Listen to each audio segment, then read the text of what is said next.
Bob Iger and the Disney company score a big win today in the Q1 earnings call. Earnings are up, revenue is up, the stock price is up, everything is up, but it did come at a bit of a cost. We're going to talk about that and Avatar coming to Disneyland. All that's coming up next on Fresh Baked.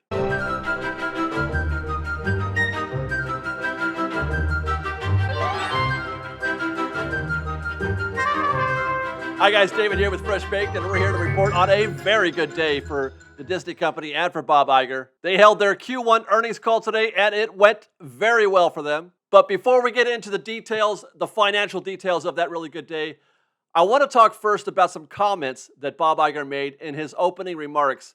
Comments that suggested that an Avatar experience was coming to Disneyland. I mean, this got everybody's attention, and so it should. Anytime something new comes to the park, that's a big deal. But I'm afraid I may have to pump the brakes just a little bit on people's excitement. This does not mean that Disneyland is going to get Pandora. This does not mean we're going to get Flight of Passage or even Na'vi River Journey. We're getting an Avatar experience. If it had been something the size of a new land or even a new attraction, that would have been much bigger news than simply Iger talking about it in the opening statement of a Q1 earnings call. Not to mention the fact there's no room at Disneyland. There's no room for a new land. There's no room for even a new ride, at least not without coming at the expense of something else at Disneyland, something else that we probably cherish. I mean, I cherish everything at Disneyland, so I'd be upset if Avatar came and replaced even Mr. Toads. Yes, so the words he used specifically were Avatar experience. So what is an Avatar experience anyway? The first thing that came to my mind when I heard this was something along, something in the Tomorrowland Theater, something like Path of the Jedi. A clip show with some narration, gets you feeling pretty good about Star Wars, makes you want to go home and watch the films, but nothing more than that. Now, I know that kind of, you hearing me say that might bum you out a little bit. It's about as far off on the other side of the spectrum as an actual, Pandora Land. You got Pandora Land over here, awesome, yay, and then you've got Path of the Jedi at the Tomorrowland Theater. It's probably not as bad as that either. It's not as bad as it sounds. It's probably better than that. I was reminded by Jack at DSNY Newscast on his Twitter feed today, I was reminded that he did a video, I think a couple weeks ago, about an Avatar experience, an actual Avatar experience that already exists. It's already been built. It's already open to the public. Gardens by the Bay in Singapore. It's even called Avatar the Experience. They even call it that. The exhibit is like a biosphere-sized space full of Pandora, just like what you might find in Pandora at Animal Kingdom. Now, doubtful we're getting all of this. Again, no space at Disneyland without killing off something else. But, as Jack notes in his video, I could see them bringing this animatronic Ikron. Or as we call it, a banshee. I can say that now because I've been on the attraction. I can joke. It's small enough to be installed, in a variety of spaces at the Disneyland Resort. I can see them bringing the animatronic itself along with a proper and convincing backdrop like you see here, and you've got yourself an experience. It works because it's already been built, and they don't have to build it again. That's because this experience ends on June 30th, and then it's open. It's free. They can do whatever they want with it. I assume it's open. I assume that they don't have another plan for it somewhere else. That destination could be the Disneyland Resort. Now, it's funny because, as mentioned in Jack's video, this exhibit was built by the Victory Hill Company, same company, mind you, that built the Iron Man experience. There's that word again, the Iron Man experience that we had, at Innoventions a couple years ago. You guys remember that? That was kind of neat. That was kind of fun. So there are definite, points suggesting that this is what's happening. So where might something like this go? The most logical place, I guess, at Disneyland would probably be Adventureland, though, you could go ahead and just dismiss that right away. That is probably the tiniest land in any Disney park anywhere in the world. Adventureland is tiny. There's a lot of stuff backstage, like they've built giant Jungle Cruise and Indiana Jones things, but the actual land that you can walk through is tiny. No room for anything there at Adventureland. The most available space is probably the Tomorrowland Theater, as we mentioned before, Path of the Jedi. I mean, that's open. You could do something there. But that makes about as much sense as putting High School, the musical, the series. And oh, wait, never mind. So that would be an available space. You can't put it in the Innoventions building. They're already working on converting that into a DVC lounge. Other than that, maybe the Fantasyland Theater, actually, where they're doing Tale of the Lion King. That actually would make a lot of sense. Avatar it's fantasy. It fits pretty well there in that space. I would very much like to go see Avatar: The Experience at the Fantasyland Theater. The only problem is that it's exposed to the elements, and I would imagine that that Banshee wouldn't take well to rain, even though it's probably not going to be a lot of it. I mean, there might be some. I think you need that area protected. So outside of that, maybe, you know what, how about we dismiss Disneyland altogether and send it over to DCA? They've got a couple of stages back there at the Hollywood backlot that are dying for something interesting. Stage 12 has been vacant for ever, it seems like. I can't remember, the Flynn's Arcade back in the Electronica days? I can't remember there being anything in there since then. And that's actually a space that they could actually get a little creative with. They could go beyond just the Banshee and its backdrop in there. You could create a whole space, a whole world, almost like what they did for Frozen when they did that Olaf's Frozen Adventure or whatever they called it, Snowfest, Olaf's Snowfest. I don't remember. Different building, but that, they were able to fully get into that a little bit. They could build something that might approach what we see in Singapore. That full Avatar experience. It's not going to get all the way there, but they could get close if they put the budget behind it. So those are some possibilities. Not as bad as it sounded like at first, with the possibility of something like Path of the Jedi, and maybe something kind of good if they do something full out at Stage 12 there at DCA. So hopefully that's not too bad of news for those who were expecting or hoping for Pandora or Flight of Passage, and hopefully also better news for those who were maybe thinking along the lines of Path of the Jedi, the Tomorrowland Theater. Stay tuned. I think we're going to be hearing more. He said that more information was coming soon. I think it'll be just a minute before we find out what this thing is, because people are going to figure this out right away anyway. So this was an earnings call. Let's talk about those financials. Now, this was, by the way, the first earnings call under Bob Iger's current tenure as CEO of the Disney company. You'll recall that it was the last earnings call, the one we had before this, that got Bob Chapek fired. So, no pressure, Bob Iger. No pressure at all. Although I really don't think he's feeling any. But yeah, and it was a good report. Disney beat expectations on both earnings per share and revenue. Earnings per share estimates were 78 cents per share. Disney reported 99 cents per share. That's a sound victory. Revenue expectation was $23.37 billion. Reported revenue was $23.51 billion. A narrow win, but a win nonetheless, especially when we consider that it was simply a loss of any kind that was catastrophic for Chapek's tenure. Disney also reported profits of $2.1 billion this past quarter, which is up 35% year over year. This is important because Q1 last year included sales of Genie Plus and Magic Keys. So we would not be able to say that it's an easy win over soft numbers in this quarter had they not included Genie Plus and Magic Keys. It's a win for Disney, and they expect this win to continue, but it's going to be coming at something of a cost based on their strategic plan to reduce costs by up to $5.5 billion. And part of that plan going forward is labor, jobs. They confirmed that they're going to be cutting 7,000 jobs from across the Disney companies, all divisions. It's not yet determined what those 7,000 jobs that are going to be cut, what they're comprised of, be that parks or, I'm sure it's going to be across the board. And it's also not yet determined if, these are part-time or full-time, or if they're going to be, adding severance to any of these any of these layoffs. I mean, I do hope so. And it's kind of interesting that we're getting this story in almost the same breath that we're talking about what a good quarter they had financially last quarter. Parks are booming. They seem to be happy with everything. But yeah, let's go ahead and cut 2.5 billion and 7,000 jobs. I know it doesn't sound good.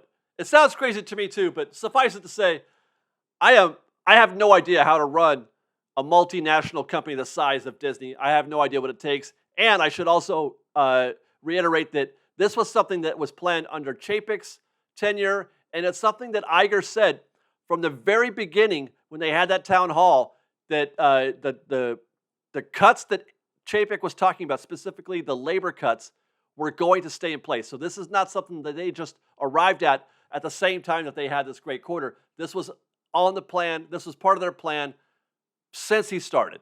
My sense, though, is that this is something that Wall Street wants. You hear all the time about investors, Wall Street bigwigs who suggest some company or another needs to cut costs, needs to trim the fat.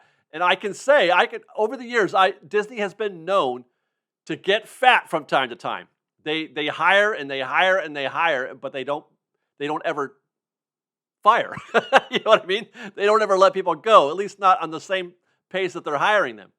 So jobs sometimes become redundant and overlapping, which is, again, it's interesting that we're having this conversation, but they can't spell permission right on a sign out in front of Indiana Jones. I can't make sense of it. But again, it's not up to me. The move seems to have worked. Wall Street approved. As I mentioned before, the stock went up 10 points within like an hour of the earnings call in aftermarket trading, which is significant. 10 points is a lot for the Disney price. And by the way, that increase in stock price has been a growing trend since Iger took over. Just before Chapek was fired, the stock was at a low. It was below 90. It is now up over 110. That's 20 points in just a few months. That's a pretty good recovery. It's been a steady recovery. So things are going pretty well for the Disney company. They're on the right track to moving back, and I feel like they are gaining some customer confidence back. But having said that, here's to hoping that those cats who were laid off are taken care of, that they land on their feet and find themselves, with a brighter, better future outside of the Disney company. I hope you guys get taken care of it somehow. I love you guys, and you'll all be missed. Whether or not I know you or not, I love all Disney cast members. You guys are doing something great, and I hope things wind up well for you. With that, let's talk a bit about the parks and some of the comments made by Bob Iger and Christine McCarthy, Disney CFO.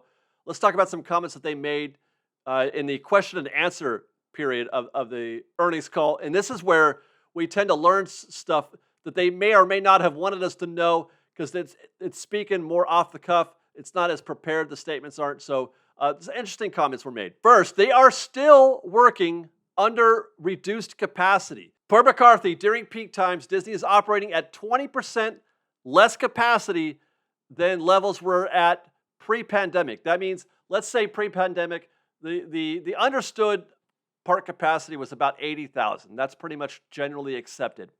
So if park capacity pre-pandemic was 80,000, then the limits post-pandemic, still to this day, during peak periods, was 64,000. And I have to say, that scans with what I have seen in the park. I have yet to encounter a day, you guys have heard me talk about this, I have yet to encounter a day where I felt like it was just too busy. It was way too busy. It was bonkers. It approached that 80,000 limit, the kind of times where they start thinking about maybe not letting people in the park. We have yet to experience anything that resembled that kind of day. On its busiest days since the parks reopened, we're talking through the holidays and summer, on its busiest day, the park still felt a little bit strained. They still felt, well, like 64,000 people. I mean, it totally, I get it. I think that makes sense. I could not think of a day that I've seen at the park that felt like it was more than that 65,000 number. And Iger said that they're still doing this to try to protect the guest experience. And I'm laughing because if I had heard, and we did, heard Chapek say something like that, I would have thought he's a liar. I would have said he's lying. That's not why they're doing it. They're doing all this because they want to control us. But when I hear Bob Igers say it, I got to tell you, I feel more comfortable with him saying it. I don't know why that is. Maybe it's because he doesn't speak with a bunch of jargon, with the technical stuff, the brainy stuff that I don't understand, that none of us do. Maybe it's because he doesn't say things that make us feel a little insulted, like saying that yield management, that we are yield to be managed. I never liked that. So when I hear Bob, I'm comforted. I enjoy hearing Bob talk about the Disney company and the frankness with which he speaks. It sounds frank. It sounds like he's speaking, honestly to me. Anyway, I just wanted to point that out. I have no idea if the guest experience is being protected by these measures. I know because we've done a lot of complaining in the last year, so we're certainly not upset. And on that token, he did say that they're aware. He is aware, the Disney company is aware of how much a lot of us do not like the reservation system or other programs that are in place at the Disney company. He is very much aware of that. I don't get the feeling that that's going to end, either the reservation system or Genie Plus. I don't feel like those situations are going to end anytime soon. Matter of fact, he said that park demand is still very, very high in spite of all that, and they're looking for more creative ways to manage capacity. And here again is the difference between Iger and Chapek, because Chapek would have said something about yield management. What Iger says is we're trying to be creative on how to manage capacity, and by that he means it's the same stuff. They're trying to push annual pass holders Magic Keys during the weekdays, off-peak, and to allow for the once-a-year visitors to fill in the parks on the busier, more popular days, because obviously they're paying full price and they also buy more merchandise. Their per guest per day spending is higher. I guess. I spend a lot of money at Disneyland, but anyway, here we go again. Here we are again. And then finally, with respect to parks, Iger said that they are trying to make the park more accessible to all guests. And by that, he's referring to specifically, he actually did mention it in the earnings call. He's talking about that tier 0 price point for single day tickets. He said in this call that there were previously just 15 days that were at the very bottom tier price, at the tier 0, the lowest possible price for a Disney ticket. There were just 15 days for the entire year. He said that number has been up to something like 50. He wasn't sure. I'm not either, but I'm going to go ahead and give him the benefit of the doubt. If that is true, if that is accurate, going from 15 to 50, that's kind of a big deal.